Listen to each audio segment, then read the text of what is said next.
Baik, Assalamualaikum warahmatullahi wabarakatuh. Selamat pagi yang terhormat Mbak Kinkin Yuliati Subarsa Putri sebagai dosen pengampu mata kuliah metodologi penelitian kuantitatif. Perkenalkan nama saya Dianita Sari, saya dari kelas A, nomor induk mahasiswa 1410621102. Dan saya izin untuk mempresentasikan tugas mini skripsi saya yang berjudul efektivitas komunikasi internal dalam meningkatkan motivasi kerja anggota organisasi Badan Perwakilan Mahasiswa Fakultas Ilmu Sosial UNJ periode 2023-2024. Baik, ini daftar isi saya. Jadi ada bab 1 pendahuluan, bab 2 landasan teori, bab 3 metode penelitian. Dan yang terakhir daftar pustaka dan selanjutnya ada lampiran. Baik, langsung saja ke latar belakang. Saya izin untuk menjelaskan latar belakang saya, yaitu organisasi dapat didefinisikan sebagai tempat di mana banyak orang berkumpul dan bekerja sama untuk mencapai tujuan bersama yang harus dicapai. Tentunya sama halnya dengan organisasi Badan Perwakilan Mahasiswa Fakultas Ilmu Sosial UNJ yang memiliki tujuan bersama di dalamnya yang harus dicapai. Dan tujuan tersebut dapat tercipta jika adanya motivasi kerja anggota yang baik dalam organisasi tersebut. Komunikasi internal merupakan faktor penting dalam menjaga keberhasilan dan efisiensi sebuah organisasi, termasuk organisasi mahasiswa seperti Badan Perwakilan Mahasiswa FIS UNJ. Dan BPM FIS UNJ ini merupakan lembaga legislatif mahasiswa daerah pada tingkat fakultas yang berkedudukan di lingkungan Opmawa Universitas Negeri Jakarta dan memiliki tujuan untuk mengoptimalkan peran dan fungsi legislatif di Fakultas Ilmu Sosial, selain itu juga menampung dan menindaklanjuti aspirasi mahasiswa Fakultas Ilmu Sosial dan mewujudkan profesionalisme hubungan dengan mitra kerja. Selain itu juga ada komunikasi merupakan kebutuhan yang sangat penting dalam kehidupan sehari-hari. Komunikasi ini juga menyelimuti segala hal yang kita lakukan. Selain itu, komunikasi juga merupakan alat atau instrumen yang dipakai manusia untuk melangsungkan interaksi sosial baik secara individu dengan individu, individu dengan kelompok, ataupun kelompok dengan kelompok. Nah, tanpa komunikasi, kehidupan itu akan hambar karena uh, dalam kehidupan kita sehari-hari komunikasi itu sangat penting, apalagi dalam lingkup organisasi. Dan pada saat ini manusia merupakan faktor yang sangat penting untuk menjadi tolak ukur dalam menentukan suatu keberhasilan dan untuk pencapaian target dalam sebuah organisasi. Dan keberadaan sumber daya manusia akan memiliki potensi yang sangat besar dalam menjalankan aktivitas organisasi. Setiap sumber daya manusia yang ada akan mempunyai potensi yang harus dimanfaatkan dengan baik. Karena pentingnya menyadari sumber daya manusia, maka organisasi tersebut seharusnya memberi perhatian khusus terhadap sumber daya manusia dan menganggap bahwa anggota adalah aset dari organisasi untuk mengembangkan usaha yang dijalankan atau tugas yang harus dijalankan. Dan BPM FIS UNJ ini juga sebagai wadah partisipasi mahasiswa dalam berbagai aktivitas. Dan dalam konteks ini penting untuk memahami bagaimana komunikasi internal di dalam Badan Perwakilan Mahasiswa FIS UNJ untuk mempengaruhi motivasi kerja anggotanya. Dan motivasi kerja anggota BPM FIS UNJ ini adalah elemen yang paling penting dalam mencapai tujuan dalam organisasi serta dalam meningkatkan kualitas pengabdian mahasiswa terhadap komunitas akademik dan mahasiswa. Dan meningkatkan motivasi kerja anggota dapat dilakukan dengan adanya interaksi secara internal yang dilakukan dan di lingkungan organisasi yang kondusif. Membangun komunikasi internal itu merupakan salah satu cara untuk membangun organisasi agar berjalan lebih baik lagi. Dengan membangun komunikasi internal, maka informasi yang didapatkan juga semakin luas dan beragam.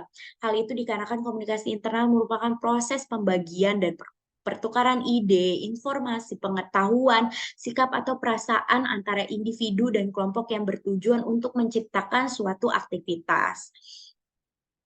Dan komunikasi internal juga dapat memelihara motivasi di dalam suatu organisasi dengan memberikan penjelasan kepada anggota tentang apa yang harus dilakukan, seberapa baik mereka melakukan tugas, dan apa yang dapat mereka lakukan untuk meningkatkan motivasi kerja jika sedang berada di bawah kemampuan. Dan eh, komunikasi internal ini juga aktif dan interaktif eh, untuk menciptakan antara anggota organisasi, dapat menciptakan lingkungan yang mendukung secara emosional. Namun meskipun pentingnya komunikasi internal telah diakui, belum ada penelitian khusus nih yang menginvestigasi hubungan antara efektivitas komunikasi internal dan motivasi kerja anggota BPM FIS UNJ pada tahun 2023-2024. Nah, oleh karena itu, penelitian ini bertujuan untuk mengidentifikasi, menganalisis, dan mengevaluasi bagaimana efektivitas komunikasi internal berdampak pada motivasi kerja anggota BPM FIS UNJ periode 2023-2024. Nah, perumusan penelitian dalam masalah di sini yaitu apakah komunikasi internal organisasi efektif dalam meningkatkan motivasi kerja anggota organisasi Badan Perwakilan Mahasiswa Fakultas Ilmu Sosial UNJ periode 2023-2024, dan tujuan penelitiannya berdasarkan perumusan masalah yang ada di atas.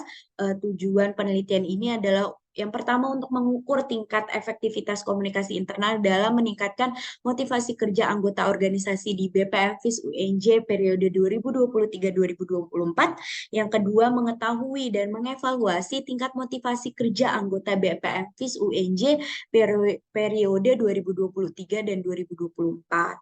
Nah, manfaat penelitian ini berdasarkan tujuan penelitian yang ingin dicapai, penelitian ini juga diharapkan dapat memberikan manfaat dalam bentuk baik dalam bentuk manfaat akademis maupun manfaat praktis. Manfaat akademisnya yaitu hasil penelitian ini diharapkan dapat memberikan kontribusi pada penelitian akademik tentang hubungan antara komunikasi internal dan motivasi kerja dalam konteks organisasi mahasiswa yang dapat berguna bagi peneliti lain yang tertarik pada topik yang serupa. Yang kedua adalah manfaat praktis, ya, diharapkan ini bermanfaat untuk praktisi di bidang ilmu komunikasi, khususnya komunikasi internal organisasi dan motivasi kerja anggota organisasi. Selanjutnya ada di bab 2 landasan teori. Di sini 2.1 itu ada konsep komunikasi. Nah, komunikasi adalah proses penyampaian pesan oleh seseorang kepada orang lain untuk memberitahu atau untuk mengubah sikap, pendapat, atau perilaku baik langsung secara lisan maupun tak langsung melalui media. Dan proses komunikasi itu sendiri erat kaitannya dalam kehidupan sehari-hari atau dalam kehidupan bermasyarakat. Tanpa komunikasi, mungkin seseorang tidak dapat memahami maksud dari orang lain atau pendapat atau masukan. Jadi komunikasi itu sangat penting untuk bertukar informasi maupun mendapatkan informasi atau mencari informasi dari orang lain. Dan terjadinya komunikasi merupakan konsekuensi hubungan sosial di mana masyarakat paling sedikit terdiri dari dua orang yang saling berhubungan satu sama lain, sehingga hubungan tersebut menimbulkan interaksi sosial yang disebabkan oleh proses komunikasi itu sendiri. Selanjutnya ada konsep komunikasi internal. Nah, dalam buku komunikasi internal organisasi, di situ dijelaskan komunikasi internal dalam organisasi dianggap sangat penting oleh komunikasi atau organisasi yang mementingkan kesuksesan untuk mencapai tujuan organisasi melalui koordinasi. Dan seberapa besar atau kecil organisasi seperti keluarga atau perusahaan sangat memerlukan interaksi anggota melalui komunikasi internal. Jika komunikasi internal dalam organisasi tidak tertata dengan rapi atau tidak berjalan dengan baik di antara masing-masing anggota, maka akan mengakibatkan aturan pengorganisasian dalam mencari tujuan organisasi tersebut. Dan fungsi dari komunikasi internal itu adalah dalam organisasi ya pastinya, yaitu untuk memberi dan mencari informasi terkait kepentingan baik berupa kebijakan, visi dan misi, masalah, pengetahuan, pekerjaan dan sebagainya. Selanjutnya ada konsep menerapkan komunikasi internal yang efektif. Nah, metode terbaik untuk mengevaluasi efektivitas komunikasi internal perusahaan merupakan yaitu dengan menilai sikap karyawan terhadap perusahaan, juga mengemukakan dan sebuah organisasi atau proses pembelajaran dapat meningkatkan transfer pengetahuan antar unit kerja atau unit divisi di dalam organisasi yang mengindikasikan adanya komunikasi internal yang efektif dengan memasukkan unsur pembelajaran sebagai salah satu fungsi kunci. Dan efektivitas komunikasi internal ini bergantung pada kemampuan organisasi dalam hal pembelajaran. Nah, komunikasi internal merupakan suatu proses penting yang melibatkan pertukaran pengetahuan dan informasi. Oleh karena itu, di sini ada efektivitas komunikasi internal dan dibagi atau dimodifikasi dalam beberapa variabel. Yang pertama ada komunikasi dua arah, terus selanjutnya ada komunikasi interpersonal, kesadaran dan budaya resiko, kejelasan pesan atau informasi, frekuensi pesan atau informasi, pembelajaran berkala, tata kelola pengelolaan resiko, struktur komunikasi internal, pengetahuan manajemen, dan yang terakhir ada kekuatan kepemimpinan. Dan efektivitas komunikasi internal ini terkait dengan pengelolaan resiko dan kelangsungan usaha dalam sebuah perusahaan. Ini mencakup bagaimana komunikasi internal yang efektif dapat mengurangi resiko dan seberapa cepat organisasi atau perusahaan merespon serta mengembalikan keadaan normal saat menghadapi kendala dalam operasionalnya atau dalam internal organisasi tersebut. Dan di sini ada teori neoklasik. Teori neoklasik ini secara prinsip timbul sebagai reaksi terhadap teori klasik, tetapi pada kenyataannya teori neoklasik ini mempergunakan dan tidak mengabaikan prinsip-prinsip yang dikemukakan oleh para ahli teori klasik. Meskipun kemudian para ahli teori neoklasik ini menunjukkan dan mengkritik keterbatasan dari prinsip-prinsip tersebut, dan pada saat yang sama mencoba mengisi kekurangan-kekurangan dengan memberi perhatian pada hal-hal yang tidak dikaji oleh para ahli teori klasik. Dan neoklasik disebut juga dengan teori hubungan manusiawi. Teori ini menekankan pada pentingnya aspek psikologis dan sosial karyawan sebagai individu ataupun kelompok kerja atau anggota organisasi. Dan setelah itu ada pendekatan yang menekankan aspek manusia dikenal secara umum pada dasawarsa awal tahun 1900-an, yaitu pendekatan perilaku atau behavioral approach atau pendekatan hubungan kerja kemanusiaan atau human relation approach. Dan dalam pembagian kerja neoklasik memandang perlunya yang pertama ada partisipasi, yang kedua perluasan kerja, yang ketiga ada manajemen bottom up. Selanjutnya di sini ada konsep motivasi kerja anggota dalam organisasi. Nah, motivasi organisasi ini sangat penting ya dalam organisasi. Maksudnya motivasi kepada yang diberikan untuk anggota atau anggota dalam organisasi tersebut, karena kemampuan untuk mengarahkan anggota dan organisasi agar bersedia bekerja atau menjalankan job desk yang telah diberikan gitu. Nah, manusia termotivasi oleh kebutuhan mereka sesuai dengan tujuan yang ingin dicapai, sejalan dengan pandangan Robin yang mengungkapkan bahwa bahwa motivasi organisasi adalah kesediaan untuk memberikan upaya maksimal demi mencapai tujuan organisasi yang didasarkan pada kemampuan individu untuk memenuhi kebutuhan pribadi mereka. Dan dalam konteks ini, motivasi dapat dianggap sebagai dorongan internal yang memotivasi individu. Dan setelah itu ada teori motivasi Higien atau teori Herzberg. Jadi Friedrich Herzberg ini mengembangkan teori menjadi dua faktor. Kedua faktor tersebut yaitu ada ketidakpuasan dan kepuasan. Nah, Herzberg menyatakan bahwa ada faktor-faktor tertentu di tempat kerja yang menyebabkan kepuasan kerja. Sementara itu, seperangkat faktor terpisah menyebabkan ketidakpuasan. Nah, kepuasan kerja dan ketidakpuasan kerja tindakan independen satu sama lain. Dan setelah itu ada review literatur. Di sini ada 10 jurnal dengan variabel yang sama, yaitu variabel X-nya itu komunikasi internal dan variabel Y-nya adalah motivasi kerja. Dan ini adalah 10 jurnal tersebut.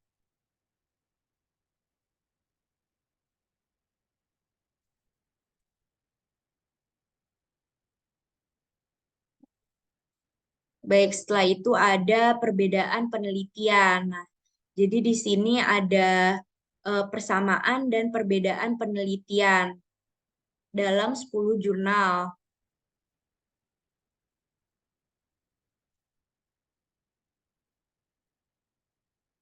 Baik, selanjutnya ada variabel bebas atau yang disebut variabel X. Nah, variabel bebas dapat juga disebut sebagai variabel independen.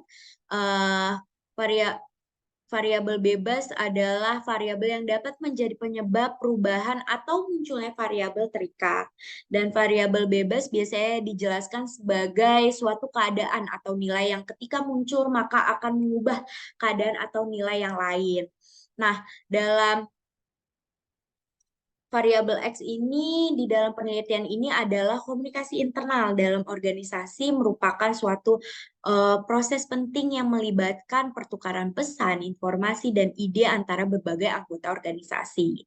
Dan komunikasi internal ini memainkan peran yang sangat penting dalam kesuksesan dan efisiensi organisasi. Nah, komunikasi internal ini mengacu pada pertukaran informasi, ide, pandangan, dan pesan antar anggota organisasi, terutama dalam lingkup internal organisasi itu sendiri. Dan ini mencakup komunikasi antara berbagai tingkat hierarki, departemen dan tim dalam suatu organisasi. Dan komunikasi internal memiliki tujuan utama untuk memastikan bahwa semua anggota organisasi memiliki pemahaman yang jelas tentang misi, visi, nilai-nilai, tujuan, dan kebijakan organisasi. Selanjutnya ada variabel terikat, variabel Y. Nah, variabel terikat dapat juga disebut sebagai variabel dependen. Variabel ini merupakan variabel yang secara terstruktur berpikir bahwa keilmuan menjadi variabel karena adanya perubahan variabel lain. Nah, variabel Y dalam penelitian ini adalah motivasi kerja.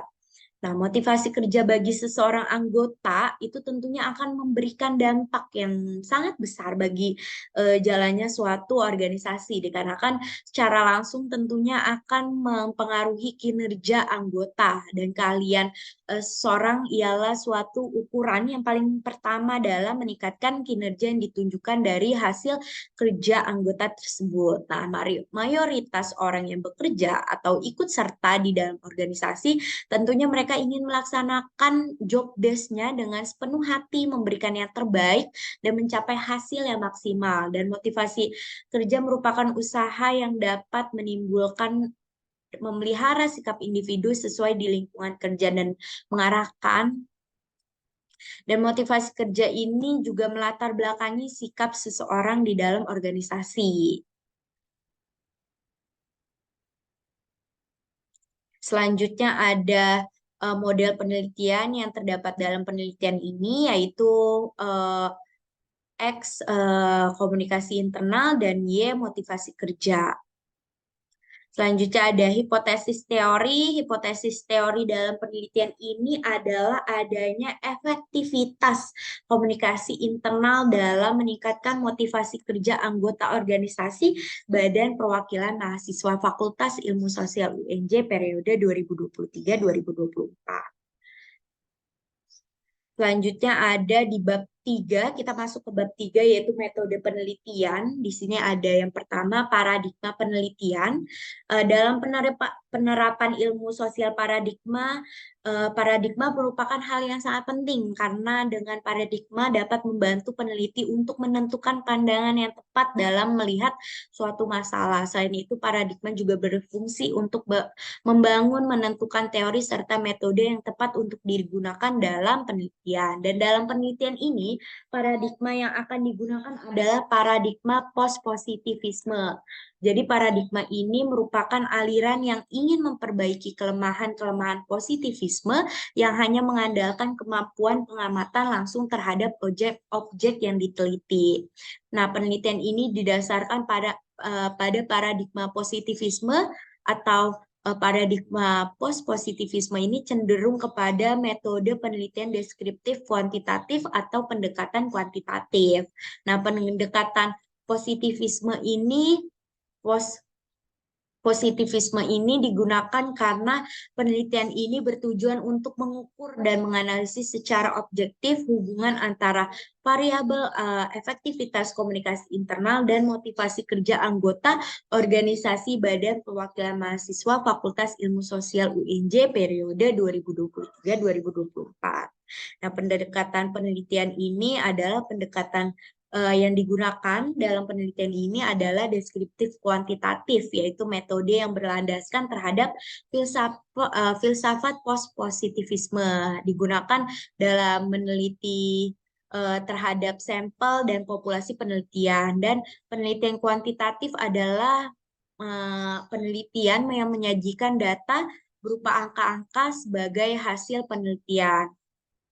Dan metode penelitian deskriptif kuantitatif adalah suatu metode yang bertujuan untuk membuat gambar atau deskriptif tentang suatu keadaan secara objektif yang menggunakan angka mulai dari pengumpulan data, penafsiran terhadap data tersebut, serta penampilan dan hasilnya. Dan dalam penelitian ini, peneliti juga mencari tahu efektivitas komunikasi internal dalam meningkatkan motivasi kerja anggota organisasi Badan Perwakilan Mahasiswa FIS UNJ periode 2023-2024. Dan metode penelitian yang digunakan adalah metode survei. Survei akan dilakukan dengan menyebarkan kuesioner kepada anggota organisasi Badan Perwakilan Mahasiswa Fakultas Ilmu UNJ untuk mengumpulkan data tentang efektivitas komunikasi internal dan motivasi kerja mereka. Dan di sini juga ada populasi, sampel, dan teknik penarikan sampel. Yang pertama ada populasi. Populasi ini merujuk pada seluruh kelompok atau elemen yang menjadi fokus dalam penelitian atau studi. Kelompok besar yang mencakup semua individu, objek, atau unit yang memiliki karakteristik atau sifat yang sama atau relevan dengan topik penelitian. Populasi dapat berupa populasi manusia, hewan, benda, atau bahkan dokumen tertentu. Dan pokoknya tergantung pada jenis penelitian yang dilakukan. Nah, populasi dalam penelitian ini adalah anggota organisasi Badan Perwakilan Mahasiswa Fakultas Ilmu Ilmu Sosial UNJ periode 2023-2024 sebanyak 60 anggota.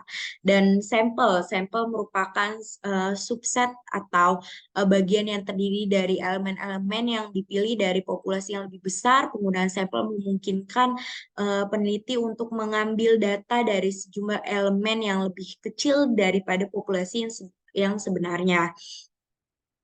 Dan dalam penelitian ini menggunakan sampel yang digunakan adalah daftar anggota organisasi sebagai basis untuk pemilihan sampel sebanyak 60 anggota.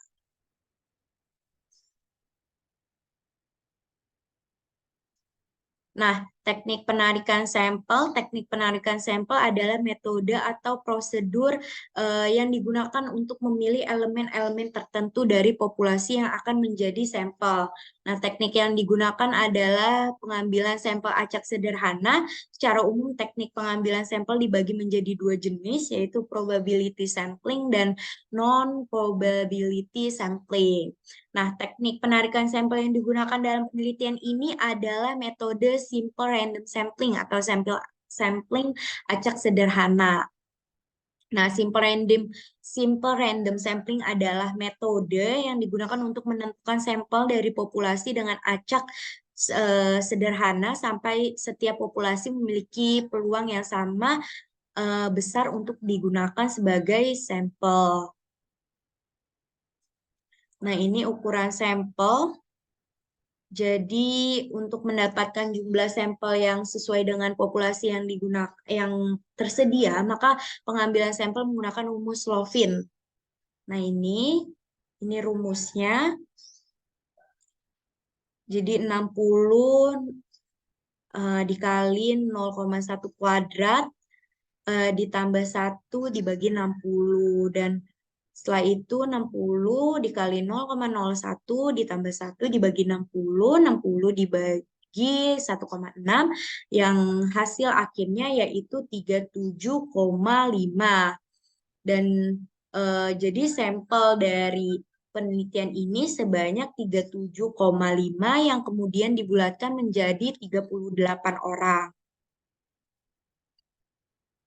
Dan hipotesis yang akan diuji dalam penelitian ini adalah HA, komunikasi internal efektif dalam meningkatkan motivasi kerja anggota organisasi Badan Perwakilan Mahasiswa Fakultas Ilmu Sosial UNJ periode 2023-2024, dan HO-nya adalah komunikasi internal tidak efektif dalam meningkatkan motivasi kerja anggota organisasi Badan Perwakilan Mahasiswa Fakultas Ilmu Sosial UNJ periode 2023-2024. Nah, hipotesis statistik yang digunakan jika data yang dipelajari adalah sampel yang mewakili populasi tersebut, sehingga dugaan apakah data sampel tersebut bisa digeneralisasikan kepada populasi disebut dengan hipotesis statistik. Nah, metodologi penelitian adalah proses atau cara ilmiah untuk mendapatkan data yang akan digunakan untuk keperluan penelitian. Nah, metodologi juga merupakan analisis teoritis mengenai suatu cara atau metode. Penelitian merupakan suatu penyelidikan yang sistematis untuk meningkatkan sejumlah pengetahuan, juga merupakan suatu usaha yang sistematis dan terorganisir untuk menyelidiki masalah tertentu yang memerlukan jawaban. Nah, data yang dipergunakan dalam penelitian ini adalah data primer. Data primer merupakan data yang bersumber dari data khusus atau langsung kepada pengumpulan data. Nah, data primer dalam penelitian ini diperoleh melalui kuesioner yang disebar kepada responden melalui Google Form. Dan metode pengukuran data ini terdapat ada validitas dan reliabilitas. Nah, uji validitas digunakan untuk mengetahui apakah instrumen atau alat penelitian digunakan benar-benar mencerminkan variabel yang diteliti. Nah, instrumen yang valid berarti alat ukur yang digunakan untuk mendapatkan data untuk mengukur itu valid atau tidaknya. Nah, valid berarti instrumen tersebut dapat digunakan untuk mengukur apa yang seharusnya diukur. Nah, validitas yang akan diuji dalam penelitian ini adalah variabel efektivitas komunikasi internal. Eh, jadi, dalam meningkatkan motivasi kerja anggota. Nah, variabel eh, X-nya itu adalah komunikasi internal. Nah, di sini juga ada reliabilitas. Reliabilitas adalah instrumen yang mengacu pada suatu eh, instrumen yang cukup dapat dipercaya untuk digunakan sebagai alat pengumpul data karena instrumen tersebut sudah baik. Nah, reliabilitas adalah alat untuk mengukur tingkat keandalan suatu kuesioner yang menggambarkan indikator dari variabel tersebut. Dan di sini ada analisis data univariat dan data bivariat. Analisis data univariat merupakan suatu metode statistika yang digunakan untuk menganalisis satu variabel tunggal dalam sebuah penelitian atau dataset. Nah, dalam analisis data univariat ini menggunakan berbagai metode statistika seperti distribusi frekuensi, diagram batang, histogram, diagram lingkaran, dan ukuran pemusatan data seperti mean, median, modus, dan tujuan dari analisis ini adalah untuk menggambarkan, meringkas, dan menemukan pola dalam data yang terkait dengan satu variabel. Nah, selanjutnya ada analisis data bivariat, merupakan suatu metode statistika yang menggunakan dua variabel yang untuk dihubungkan atau diuji korelasinya. Nah, dalam analisis data bivariat ini menggunakan uji korelasi antar variabel, uji regresi, dan analisis ANOVA. Nah, tujuan dari analisis data bivariat adalah untuk memahami hubungan atau asosiasi antara dua variabel tersebut, serta analisis data bivariat membantu peneliti dalam mengidentifikasi dan menjelaskan hubungan antara dua variabel dalam konteks penelitian mereka, dan ini penting untuk mengambil keputusan dalam penelitian atau masalah tertentu. Nah, selanjutnya ada keterbatasan dan kelemahan penelitian. Nah, keterbatasan dalam penelitian ini adalah mencakup waktu yang digunakan peneliti dalam menyelesaikan proposal penelitian dan penelitian itu sendiri. Nah, keterbatasan tersebut mempengaruhi hasil pada penelitian ini, dan pada penggunaan teori dalam penelitian ini masih terdapat kelemahan pada teori yang digunakan peneliti, dan karena peneliti hanya menemukan konsep mengenai efektivitas komunikasi internal dalam organisasi, dan keterbatasannya juga mungkin kurangnya literatur sebelumnya gitu. Jadi itu yang menjadi keterbatasan dalam penelitian ini. Dan kelemahannya itu adalah kelemahan dalam penelitian ini masih kurang kuatnya penjelasan yang ditulis oleh peneliti, kurangnya sumber, dan hal-hal lain yang juga membuat penelitian ini masih terasa lemah baik dari segi penulisan maupun hasil, serta mencakup data yang digunakan dalam penelitian ini terbatas dalam hal jumlah, keragaman, atau representativitas. Selanjutnya ada definisi operasional. Nah, definisi operasional ini merupakan penjelasan atau istilah yang menjelaskan secara operasional mengenai penelitian yang akan dilaksanakan, dan juga berisi penjelasan mengenai istilah-istilah yang digunakan dalam penelitian. Nah, definisi operasional ini sangat penting karena memastikan bahwa variabel atau konsep yang diukur dapat diinterpretasikan secara konsisten oleh peneliti, dan bahwa pengukuran tersebut dapat diandalkan. Nah, definisi operasional dalam penelitian ini adalah efektivitas komunikasi internal diukur dengan frekuensi pertemuan rutin antara anggota organisasi, tingkat partisipasi anggota dalam pertemuan rutin antara anggota organisasi, dan persepsi anggota tentang kualitas informasi yang diterima melalui komunikasi internal. Nah, serta efektivitas komunikasi internal merupakan tingkat keberhasilan dan efisiensi dalam mencapai informasi, pesan, dan komunikasi antara bagian atau anggota di dalam sebuah organisasi. Nah, setelah itu ada motivasi kerja anggota organisasi diukur dengan menggunakan skala self-assessment berdasarkan tingkat kepuasan mereka terhadap pencapaian tujuan organisasi, tingkat keterlibatan mereka terhadap pencapaian tujuan organisasi, tingkat komitmen mereka terhadap peran anggota dalam organisasi, dan melakukan tugas dengan baik, serta peluang yang diberikan kepada anggota organisasi untuk pengembangan diri, pelatihan, atau kemajuan karir dapat menjadi faktor motivasi anggota.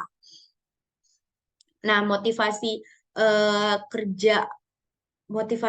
yang diberikan di dalam organisasi itu atau motivasi secara internal itu sangat penting dan sangat efektif untuk meningkatkan motivasi anggota gitu.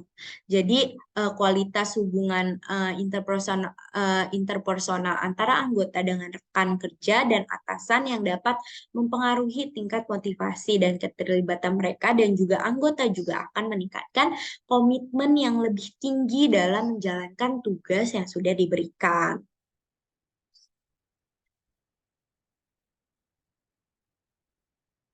Nah, di sini ada operasional konsep atau OK. Di sini ada tabel. Yang pertama itu ada konsepnya, ada komunikasi organisasi atau neoklasik atau hubungan manusiawi. Variabelnya adalah komunikasi internal. Terus dimensinya dimensi di komunikasi internal atau X itu variabel X itu ada partisipasi, perluasan kerja, manajemen bottom up, dan dan di sini ada indikatornya. Indikator dari partisipasi yaitu adalah keterlibatan anggota organisasi dalam pengambilan keputusan, terus juga keterlibatan anggota organisasi dalam penyaluran ide-ide dalam setiap diskusi, terus juga ada kepuasan anggota organisasi mengenai hasil pengambilan keputusan. Terus di sini juga ada dimensi perluasan kerja, indikatornya itu ada keragaman tugas setiap anggota organisasi dalam setiap kegiatan yang dapat diterima dan membangun motivasi anggota dalam bertugas. Setelah itu juga ada kepuasan anggota organisasi mengenai tugas yang dipilih dan dapat membangun motivasi kerja anggota organisasi. Terus juga dimensi manajemen bottom up itu ada indikatornya frekuensi pertemuan atau rapat organisasi, terus juga frekuensi pemaparan ide dan apresiasi atas ide yang diberikan oleh setiap anggota organisasi, dan skala yang digunakan adalah skala Likert. Dan setelah itu ada kualitas komunikasi dan hubungan antara BPH dengan anggota organisasi lainnya, seperti kepercayaan, transparansi, dan kemudahan menyampaikan masukan. Setelah itu ada di variabel motivasi kerja itu atau variabel Y, di sini dimensinya ini ada kebutuhan akan pemeliharaan atau maintenance factors. Indikatornya itu ada tingkat apresiasi yang tinggi dan sesuai dengan kinerja anggota organisasi dalam sebuah kegiatan, kualitas lingkungan positif yang tercipta berkat apresiasi yang sesuai disampaikan dengan baik, terus juga terjalinnya hubungan baik antara anggota organisasi. Nah, skala yang digunakan juga sama, yang digunakan adalah skala Likert. Selanjutnya itu ada faktor kebutuhan motivasi. Nah, indikatornya itu ada tingkat keberhasilan tercapainya tujuan bersama. Yang kedua ada pemberian apresiasi yang layak untuk anggota organisasi yang berhak mendapatkan achievement tersebut atau reward tersebut. Terus juga peningkatan kepercayaan diri dan mendapat peluang pengembangan diri untuk menjadi profesional, anggota yang profesional dalam organisasi. Dan ini daftar pustakanya.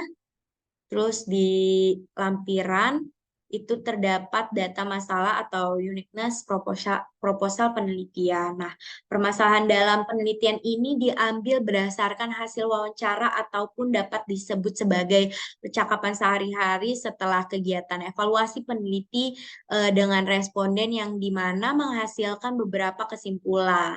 Jadi situasi dan perubahan dalam komunikasi internal memilih itu sangat berpengaruh yang signifikan terhadap motivasi kerja anggota organisasi dan sangat komunikasi internal itu sangat efektif dilakukan dalam meningkatkan motivasi. Karena komunikasi positif seperti memberikan motivasi, menghargai kontribusi anggota dan mempercayai setiap anggota dapat meningkatkan motivasi mereka. Nah, selain itu, situasi atau perubahan dalam komunikasi juga dapat berdampak signifikan pada motivasi kerja anggota organisasi. Nah, kali ini diindikasikan dengan tidak aktifan komunikasi dan pertikaian internal dapat merubah dinamika komunikasi dan mempengaruhi cara kerja anggota. Nah, selain itu juga komunikasi internal memainkan peran yang signifikan dalam meningkatkan motivasi kerja anggota organisasi, yang dimana hal tersebut dapat menciptakan hubungan yang dekat antara anggota dan menciptakan suasana kerja yang nyaman yang dengan demikian akan mendorong motivasi yang positif. Nah, hal tersebut dikarenakan komunikasi internal yang baik ini dapat menciptakan lingkungan kerja yang saling mendukung dan saling mempercayai antar anggota. Nah, hal tersebutlah yang mendorong peneliti untuk mencari tahu nih efektivitas komunikasi internal dalam meningkatkan motivasi kerja anggota organisasi Badan Perwakilan Mahasiswa FIS UNJ 2023-2024. Dan salah satu hal yang unik dari penelitian ini dikarenakan peneliti langsung terjun dan banyak berinteraksi dengan anggota organisasi di BPM FIS UNJ itu sendiri, dan hal ini menjadikan hasil penelitian yang akan berlangsung dapat dijadikan sebagai bahan evaluasi untuk setiap pengurus organisasi Badan Perwakilan Mahasiswa Fakultas Ilmu Sosial periode 2023-2024 di kemudian hari atau di periode yang selanjutnya. Nah, yang terakhir itu ada kuesioner mini skripsi, variabel X yaitu adalah komunikasi internal, yaitu ada partisipasi, perluasan, manajemen bottom,